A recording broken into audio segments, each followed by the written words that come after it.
Assalamualaikum warahmatullahi wabarakatuh.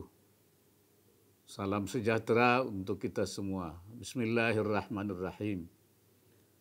Yang saya hormati Rektor dan jajaran Sivitas Akademika Universitas Diponegoro, para narasumber webinar Ekonomi Syariah, Program Studi Ekonomi Islam Fakultas Ekonomika dan Bisnis Universitas Diponegoro, serta para undangan dan hadirin yang berbahagia.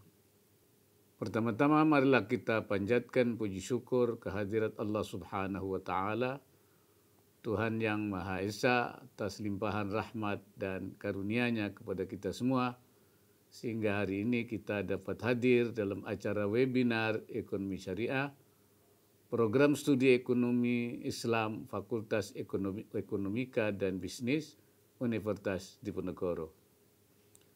Saya menyambut baik dan mengapresiasi Program Studi Ekonomi Islam Fakultas Ekonomika dan Bisnis Universitas Diponegoro yang telah menginisiasi webinar dan mengangkat tema yang relevan dengan pengembangan digitalisasi ekonomi dan keuangan syariah di Indonesia. Indonesia, seperti halnya negara-negara lain di dunia, relatif mengandalkan stimulus pemerintah untuk mempertahankan pertumbuhan ekonomi di tengah pandemi. Pencapaian misi Indonesia Maju mengalami tantangan yang cukup berat, sehingga membutuhkan transformasi ekonomi yang mampu menggerakkan seluruh sektor dan melibatkan seluruh masyarakat, termasuk lapisan masyarakat terbawah. Berbagai sinergi telah ditempuh pemerintah bersama dengan otoritas terkait lainnya untuk mendorong pemulihan ekonomi, seperti pemberlakuan kebijakan fiskal yang ekspansif, bauran kebijakan moneter, dan mikroprudensial yang akomodatif, serta pengembangan kebijakan digitalisasi sistem pembayaran guna meningkatkan kelancaran transaksi masyarakat di masa pandemi. Hadirin yang berbahagia, pada tahun 2021 pemerintah mengajak seluruh pihak untuk turut membangun optimisme dan berperan aktif mendorong pertumbuhan ekonomi yang berkelanjutan.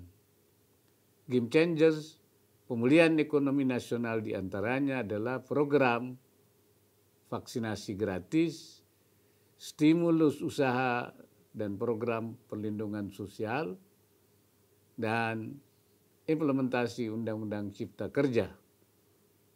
Seluruh komponen bangsa Indonesia perlu dengan bijaksana menyikapi kondisi pandemi yang saat ini cukup terkendali, namun masih sangat berisiko menimbulkan gelombang baru apabila kita lengah dengan protokol kesehatan. Sisi lain dari pandemi COVID-19 yaitu dampak positif terhadap akselerasi proses digitalisasi di berbagai sektor ekonomi dan keuangan syariah. Digitalisasi berperan signifikan diantaranya dalam menahan laju penurunan kinerja penjualan produk industri halal, mempercepat mekanisme audit online dalam pengajuan sertifikasi halal, mendorong peningkatan keuangan sosial syariah, terutama dalam hal pembayaran ZISWAF secara online oleh masyarakat. Laporan ekonomi keuangan syariah 2020 yang dirilis Bank Indonesia menyebutkan bahwa kontraksi ekonomi syariah Indonesia pada 2020 mencapai minus 1072% year on year. Masih lebih baik dibanding ekonomi nasional yang mencapai minus 207%.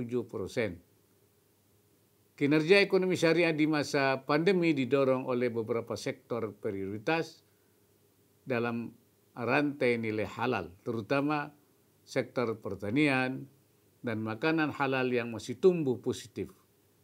Sektor yang paling terdampak yaitu pariwisata ramah muslim, Adapun sektor fashion juga terpukul meski cukup ditopang penjualan secara online. Data Bank Indonesia mencatatkan nominal transaksi produk halal melalui perdagangan elektronik e-commerce marketplace selama Mei sampai Desember 2020 secara kumulatif tumbuh 49,52% dibanding periode yang sama tahun 2019. Pada Mei 2020 bertepatan dengan pembatasan arus mudik dan pengurangan hari libur sepanjang Hari Raya Idul Fitri 1441 Hijriah, justru terjadi lonjakan transaksi produk halal melalui e-commerce marketplace hingga tumbuh 7,25% year on year. Produk halal yang mendominasi transaksi adalah produk fashion dengan pangsa mencapai 86,63% dari total nominal transaksi melalui e-commerce marketplace. Digitalisasi juga terjadi pada metode pembayaran yang digunakan oleh masyarakat selama pandemi. Selama 2020, metode pembayaran transaksi produk halal di e-commerce marketplace didominasi oleh uang elektronik dan transfer bank, masing-masing sebesar 42,10% dan 23,08% dari pangsa. Data terkini secara umum, volume transaksi keuangan digital perbankan Indonesia pada Maret 2021 telah mencapai 553,6 juta atau tumbuh 42,47% dibanding periode yang sama tahun yang lalu. Adapun nilai transaksinya juga naik 26,44% atau mencapai 3.025,6 triliun year on year. Peluang dan tantangan digitalisasi ekonomi dan keuangan syariah sesuai mandat Komite Nasional Ekonomi dan Keuangan Syariah KNEKS difokuskan ke dalam 4 bidang, yaitu industri halal, terutama pemanfaatan big data, kecerdasan artifisial maupun blockchain dalam mendukung pengembangan industri halal dari hulu ke hilir sebagai sumber pertumbuhan baru perekonomian Indonesia. Yang kedua, jasa keuangan syariah, terutama pengembangan layanan keuangan digital di sektor perbankan syariah, termasuk lembaga keuangan mikro syariah, BWM, Bank Wakaf Mikro, BMT, Baitul Mal wa Tamwil, dan Koperasi Syariah yang menyentuh sektor real ekonomi masyarakat.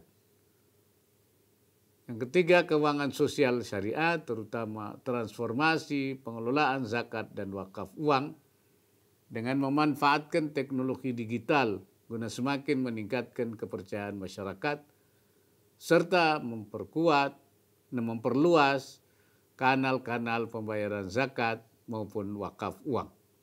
Yang keempatnya adalah usaha syariah melalui peningkatan kolaborasi antara e-commerce marketplace dengan pelaku usaha syariah dan pusat-pusat inkubasi syariah, terutama dalam rangka pemberdayaan UMKM syariah di Indonesia secara lebih luas lagi. Hadirin yang saya hormati, strategi penguatan ekonomi syariah adalah mengawal era kenormalan baru yang sejalan dengan cetak biru ekonomi dan keuangan syariah difokuskan pada 4 bidang. Pertama, penguatan infrastruktur termasuk digitalisasi dengan strategi utama pengembangan ekosistem rantai nilai halal seperti pembangunan sistem ketelurusaraan halal, percepatan proses sertifikasi halal, dan perluasan sistem pembayaran digital. Yang kedua, penguatan kelembagaan seperti pembentukan wadah sinergi dan kolaborasi antar unit ekonomi syariah, perluasan implementasi model bisnis kemitraan pesantren dengan usaha syariah, pengembangan instrumen pasar keuangan syariah, termasuk instrumen integrasi keuangan sosial syariah. Nah, yang keempatnya adalah meningkatkan literasi ekonomi dan keuangan syariah melalui berbagai lembaga, khususnya perguruan tinggi, untuk menjangkau berbagai lapisan masyarakat termasuk kalangan milenial dan generasi Z. 4 bidang tersebut merupakan fokus kerja utama yang saling terkait, yaitu pemberdayaan ekonomi syariah, pendalaman pasar keuangan syariah, serta penguatan riset, edukasi, dan sosialisasi sebagai tahapan lebih lanjut dalam implementasi ekonomi dan keuangan syariah yang lebih maju dan berkelanjutan.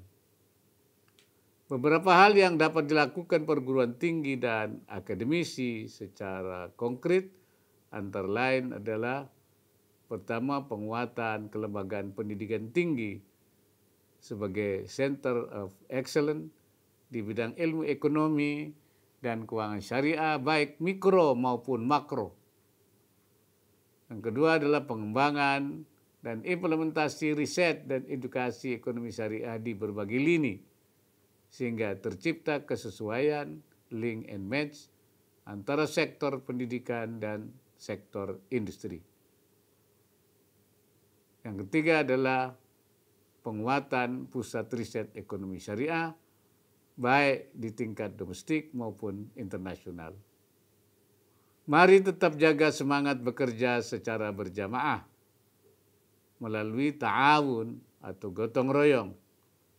InsyaAllah cita-cita besar menjadikan Indonesia sebagai pusat ekonomi dan keuangan syariah dunia dapat kita wujudkan.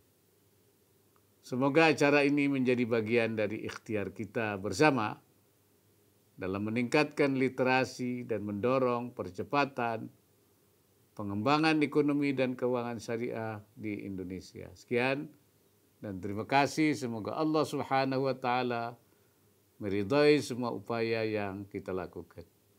Wallahul muwaffiq ila aqwamit thariq.